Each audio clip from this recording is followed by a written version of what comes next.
خواتین و حضرات خوش آمدید۔ تصور کیجئے کہ آپ ایک جنگ کے درمیان میں موجود ہیں، ہر طرف لاشوں کے ڈھیر ہیں، قتل و غارت، خون خرابہ، انسرٹینٹی، دباؤ، اور بالکل سمجھ میں نہیں آ رہا کہ اگلے لمحے میں کیا سے کیا ہو جائے، آپ زندہ باقی رہیں گے یا نہیں۔ اس صورتحال میں اپنی ذہنی حالت کا اندازہ لگائیے اور تصور کیجئے کہ آپ اس وقت کیا ریئیکٹ کریں گے، اپنے ایموشنز کو کس طرح قابو میں رکھیں گے، اپنی ذہنی اور جسمانی حالت کو کس طرح سے انٹیکٹ رکھیں گے۔ یقیناً یہ مرحلہ بہت مشکل ہوگا۔ یہی صورتحال سیکنڈ ورلڈ وار میں ایک امریکی فوجی ٹیڈ بینجامنو کی تھی۔ ٹیڈ کی بنیادی طور پہ ذمہ داری یہ تھی کہ میدان جنگ میں جتنی بھی ہلاکتیں ہو رہی ہیں ان کے پراپر ریکارڈز رکھنے اور سولجرز کی جو باقیات ہیں وہ ان کے گھر تک پہنچانی ہیں، ان کے لواحقین تک پہنچانی ہے، ان کو یہ خبر بریک کرنی ہے کہ آپ کا جو بیٹا ہے، آپ کا بھائی ہے، آپ کا باپ ہے، وہ میدان جنگ میں مارا گیا۔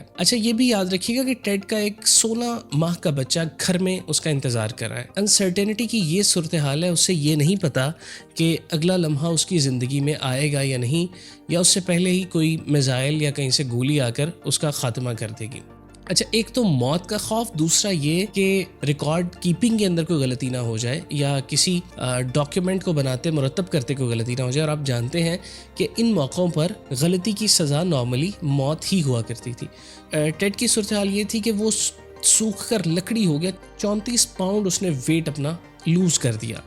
اس صورتحال کے رہتے وہ ایک قریبی آرمی ہاسپٹل میں جاتا ہے اور وہاں جانے کے بعد ایک ڈاکٹر سے اس کی ملاقات ہوتی ہے، جو ٹیڈ لکھتا ہے کہ اس ایک لائن نے میری زندگی 180 ڈگری پر پلٹ کر رکھ دی۔ جب ڈاکٹر نے ٹیڈ کی حالت دیکھی، یعنی اس کا فریجائل جسم، اس کی کانپتی آواز، اس کا اینکشیس مائنڈ، تو اس نے ٹیڈ کو سامنے بٹھایا اور کہا، ٹیڈ، اپنی زندگی کو ایک آور گلاس کی طرح دیکھو۔ ہزاروں ذرات آور گلاس کے اوپر والے حصے میں ہوتے ہیں، اور وہ جو تنگ سطح ہوتی ہے، جو ایک نیرو سا اس کا نیک ہوتا ہے، اس میں گنجائش ہوتی ہے صرف 2 یا 3 ذرات کی ایک وقت میں گزرنے کی۔ تو اگر جو سارے ہزاروں ذرات ہیں وہ ایک ہی وقت میں اس پوائنٹ کے اوپر زور ڈالیں تو نتیجتاً کیا ہوگا؟ آور گلاس کولیپس کر جائے گا یا وہ اپنی شکل توڑ بیٹھے گا۔ اس نے کہا کہ زندگی کو بھی ایک آور گلاس کی طرح ٹریٹ کرو۔ ہم نے زندگی میں ہزاروں اہداف ہوتے ہیں، ہزاروں سوچیں، ہزاروں گولز ہوتے ہیں، لیکن یہ ممکن نہیں ہے کہ سبھی کے سب ایک ہی وقت میں اکمپلش ہو جائیں یا ان پر کام کیا جا سکے۔ اس نے کہا 1 grain at a time means 1 task at a time۔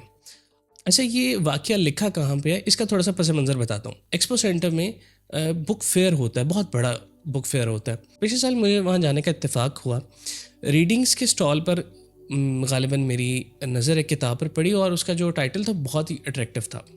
Deal Carnegie کی کتاب تھی۔ ڈیل کارنیگی کی جو سگنیفیکنس ہے وہ کمیونیکیشن کی دنیا میں بہت اہم فگر ہیں اور اس نیش کے پائنیئر سمجھے جاتے ہیں۔ سیلف ہیلپ میں ان کا ایک بڑا مقام ہے۔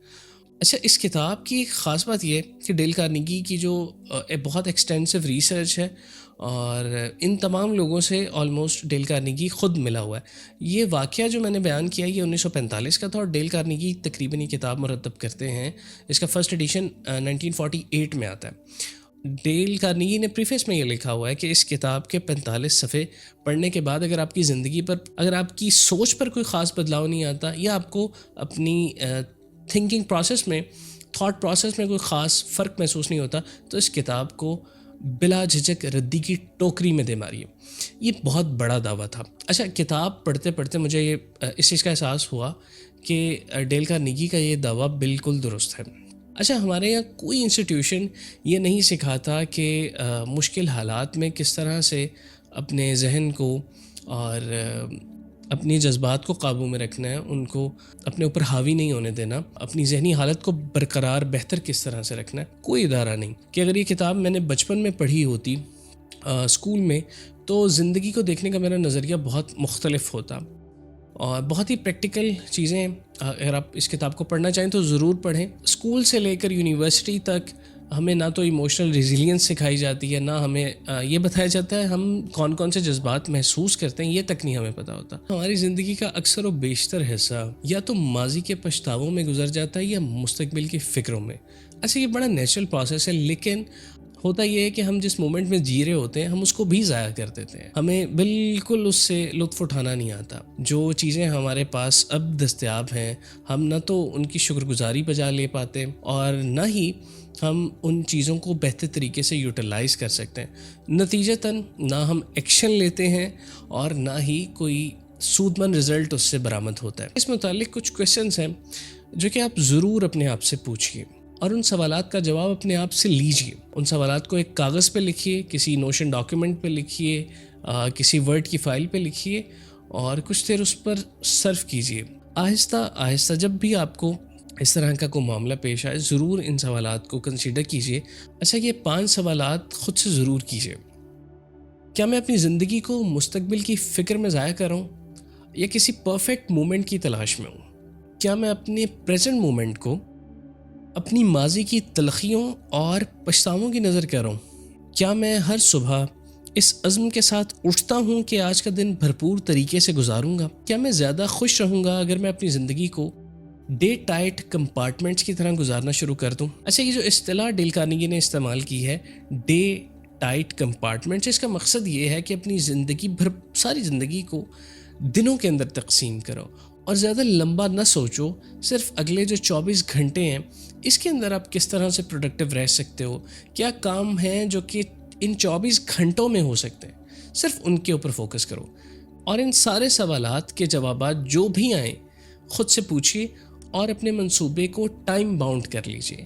یعنی آپ ان چیزوں پر عمل کب سے شروع کر رہے ہیں؟ آج سے، کل سے، وہ وقت کوئی بھی ہو سکتا ہے جو آپ کو سوٹ کرے، لیکن اسے لکھ لیجئے، اگلے ہفتے سے یا ابھی سے۔ اس پر ضرور غور کیجیے گا اور مجھے امید ہے کہ it is a food for thought, کچھ نہ کچھ آپ کے ذہن کی کوئی کھڑکی، کوئی خانہ ضرور کھلا ہوگا اور آپ کو اپنی حالت کو سمجھنے میں مدد ملے گی۔ آپ کا یہ ویڈیو دیکھنے کا شکریہ۔